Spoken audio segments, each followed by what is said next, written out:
Well, good morning and welcome to the Morning Report. My name is Willie Lawson. I trust that you are well this glorious day. My goodness, we are a little late today, but you know what? Better late than never. Yeah, better late than never. That's what they say. Um, we have two stories that, for me today, sort of exemplify what people are in government and what government actually, especially at the federal level, really is. And I think it's important that we illuminate that as often as we can, with as bright a light as we possibly can. If you are in Houston, and I have some friends who live in Houston and the Houston area, please, whatever happens, do not let Sheila Jackson Lee become your mayor. You'll be sorry. I'm gonna say you are going to be sorry if you let this woman become your mayor. If you think things are good, they're going to get worse. If you think things are terrible, they're going to get worse. Because this woman is not about taking responsibility for anything that negative that happens, even if it comes from her own face. So I'd like to apologize beforehand about what I'm going to play. I'm going to play an interaction between Sheila Jackson Lee and one of her staffers. And I apologize beforehand because it is a profanity-laced tirade that is illuminative of who someone is. You know, the word says this: out of the abundance of the heart, the mouth speaks. This is a truism. This is a truism. This is the truth. This is something that, like Maya Angelou said, you know, when someone tells you who they are, believe them. You know, and people will tell you who they are. People will tell you what they're all about. They will. And I believe that Sheila Jackson Lee is doing just that, and she does it with such calm that this is who she is and who she's been her whole life. You can tell. And if you know someone like this, you can already tell this is who she is. Now, there's a leaked audio tape, and this is that tape. Again, I apologize in advance, and if you want to fast forward past this until you get until her picture is no longer on the screen, I would do that if this is going to bother you. But I think that, again, it's illuminative, and we should do that to show who these people really are. All right, let me see.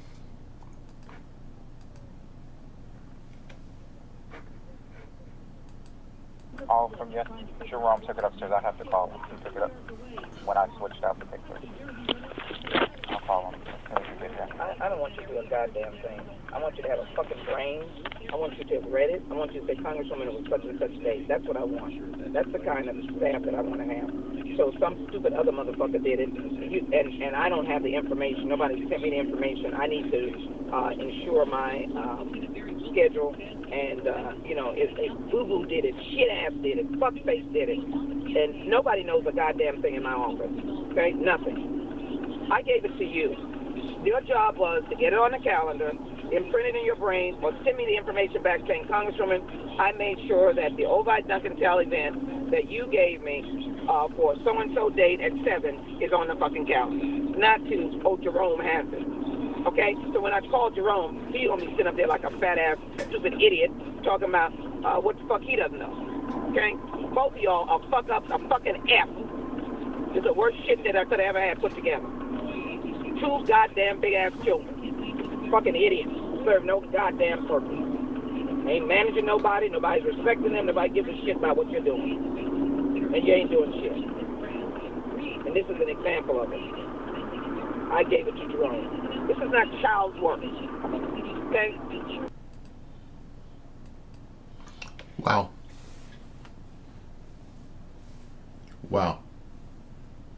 This is who this woman is.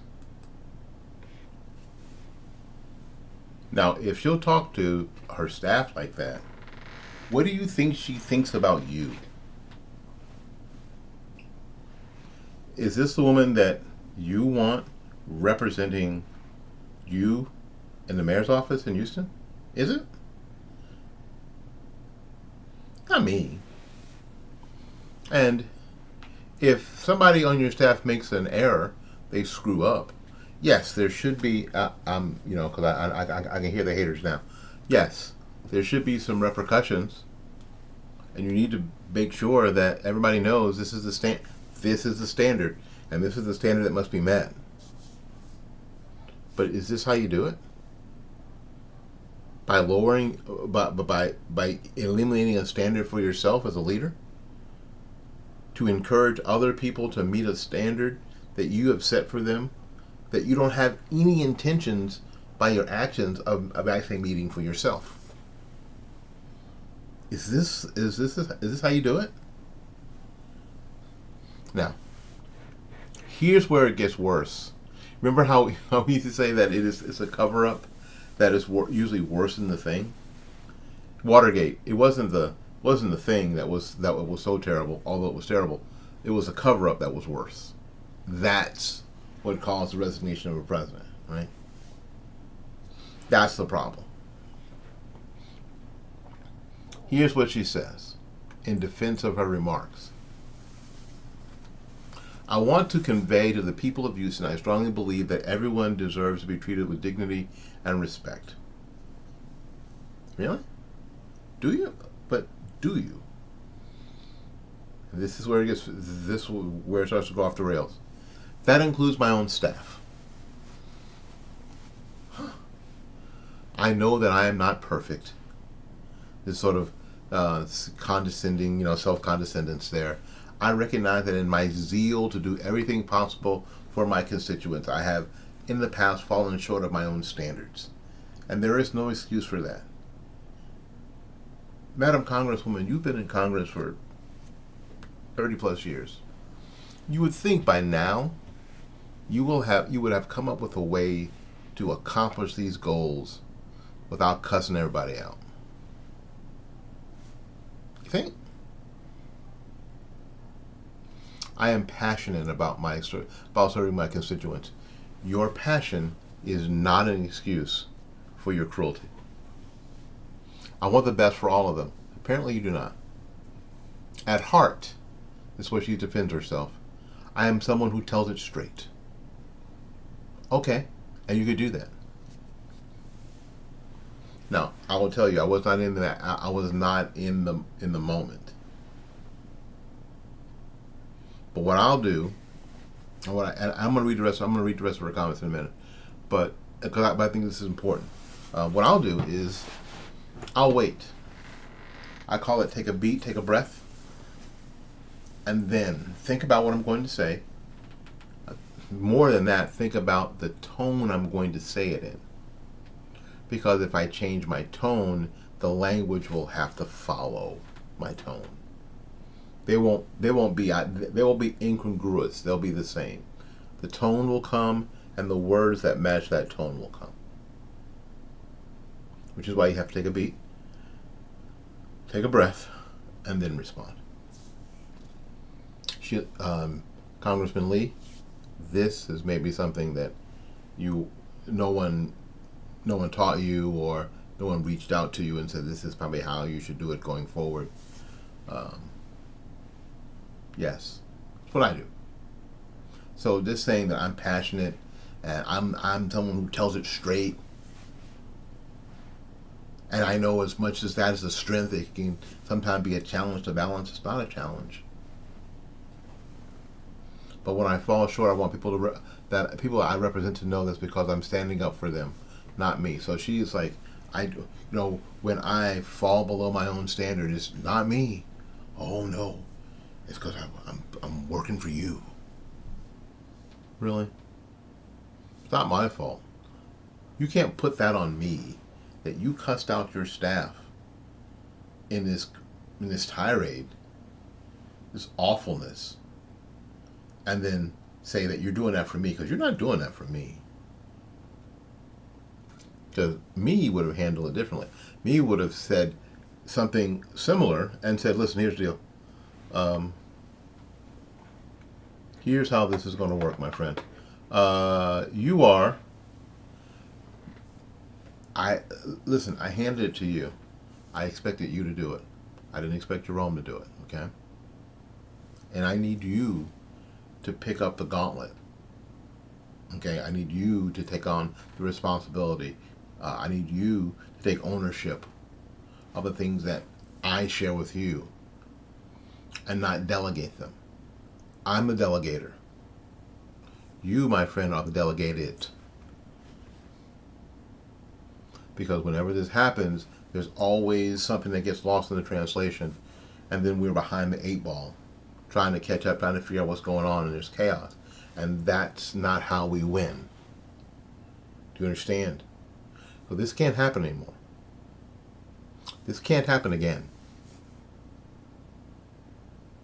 This cannot happen again. You understand what I'm saying? So did I not, in that particular bit of role playing, say exactly what she should have said? Of course I did. Now, I am so far removed from the situation, it's really easy for me to do that. But after 30 plus years of it, she should be better at it. She should be better at it. Now, here's where it gets worse. But when I fall short, I want the people I represent to know that I'm standing up for them, not me. To anyone who listened to this recording with concern, I am regretful that you listened to it. I mean, she didn't say that. And hope that you will judge me not by something trotted out by a political opponent.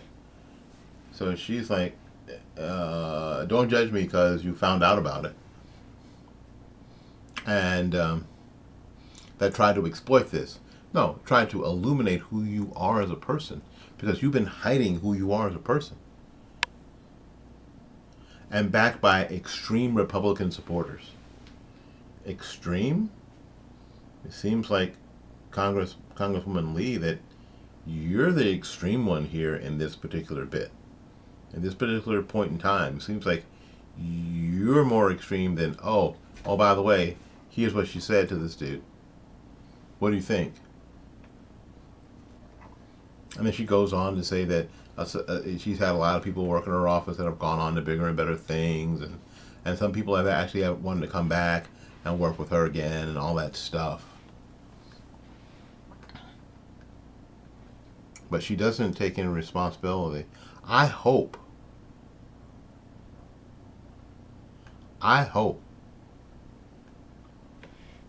that, I really do, I hope that she apologized to that person.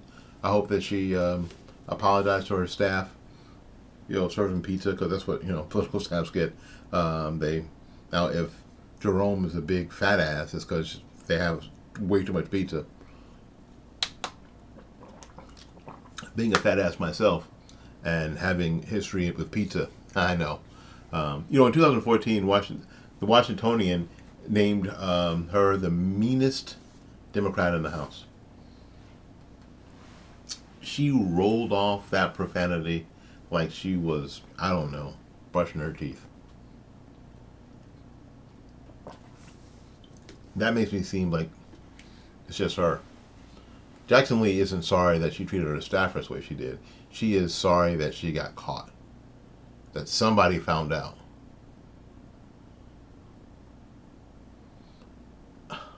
Houston, do not let this woman become your mayor. Imagine what it'll be like in City Hall. Imagine. Do not let her become your mayor. All right. Speaking of chaos and ridiculousness, because there is chaos and ridiculousness, the House Republicans. I've always been amazed of the ability of Republicans to snatch defeat from the jaws of victory.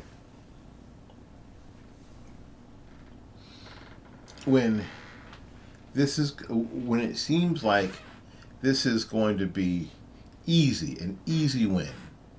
All you got to do is get the bat on the ball in any way, shape, or form, and you're going to score a run. This is, if you're a football fan, especially a college football fan, a couple of weeks ago, 3 weeks ago now, Mario Cristobal, the coach of the Miami Hurricanes, all they had to do was take a knee and win that game. That's it. That's all I had to do. The game was over. Set, hike, take a knee.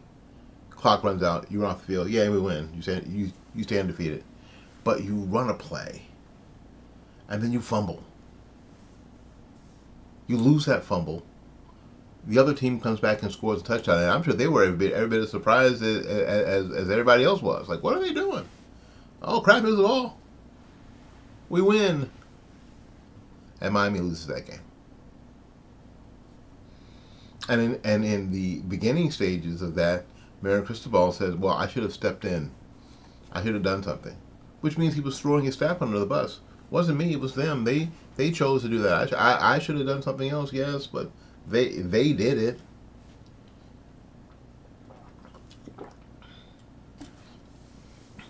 Yeah, so the ability to snatch defeat from the jaws of victory was amazing there. And House Republicans are, in my view, are doing the same thing. Republicans have had this affinity for being able to do that. In 2016, they could have nominated the first Hispanic, first-generation American for the presidency by nominating Marco Rubio. Nah, can't do that. Let's go with a Trump train. Right? Okay. All right. Or, you could have had Rubio. You could have had that whole Camelot feeling that you could have had that, but you chose not to. You chose to go with Trump, and now we have what we have. After you get rid of Kevin McCarthy as Speaker of the House, and I don't really have a problem with getting rid of Kevin McCarthy as Speaker of the House. I don't care. It doesn't matter to me. I don't care. I don't think that was necessarily a mistake. I know people are saying, Matt Gaetz got us into this mess, and it was his fault, and blah blah blah. And Matt Gaetz has even said, that those people who helped get Kevin McCarthy out, it's like, punish us, spank us, send us to bed with no dinner, whatever. Sure, let's just get this done. Byron Donalds, a representative from Florida, threw his hat in the ring pretty much right afterwards, when it was when the Republican conference basically took back their nomination of Jim Jordan. Byron Donalds said, "I'll do it." It was a win-win. You got to save yourself from the embarrassment of the cluster that you created, and you got to nominate the first black Speaker of the House of the United States. You could have done it. You could have done it. Republicans could have done it, but you didn't. So instead, today, the Republican majority with Tom Emmer won the majority of votes in the GOP conference, becoming the party's latest nominee for Speaker 3 weeks after Representative Kevin McCarthy was ousted from the position, ousted from the position. Emmer's internal election victory, however, is only the start of what may be a long process to reach the 217 votes, the necessary number to win the Speaker's gavel with only Republican votes. And that's all any Republican was going to get, because this is all on Republicans. Every bit of it. Every bit of it's on Republicans. They'll be getting no help from Democrats. There'll be no bipartisanship. There'll be no reaching across the aisle. There's none of that crap going on. Nobody's doing none of that crap. Nobody. Right? So let's Let's just get all of that nonsense, all that BS out, because nobody's doing it. Nobody wants it. Nobody wants it. Nobody cares. You hear me? So let's stop with all that. We need to reach out. They need to work together. Okay? They're not going to. And frankly, never have. Nobody's reaching across the aisle. Except maybe to slap the other person, right? That's the only way that anybody's reaching across the aisle to get a shot at somebody. This is a combative thing. And it should be a combative thing due to the due to ideas and not personalities, right? We have to understand. We have to understand who we are and where we are, right? And if we don't understand who we are and where we are, then we'll never get, really never get the system, because we've been taught that it's something other than it is, right? So that's what needs to happen, right? That's the important part. That's what needs to happen. All right. So I guess tomorrow they will have a vote to the House and bring their new nominee, Tom Emmer from Minnesota, which is fine. Again, fine. I don't care. Bring whoever you want. But in order to salvage any of this,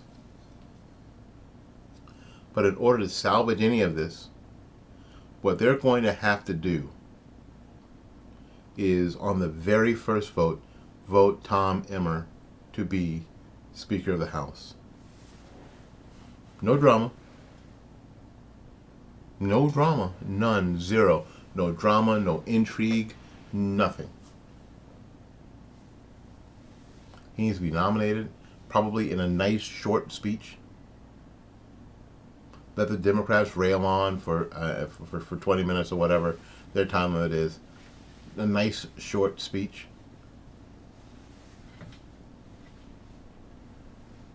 I think it'd be a nice touch to have Jim Jordan nominate Tom Emmer in a very nice, concise, short speech.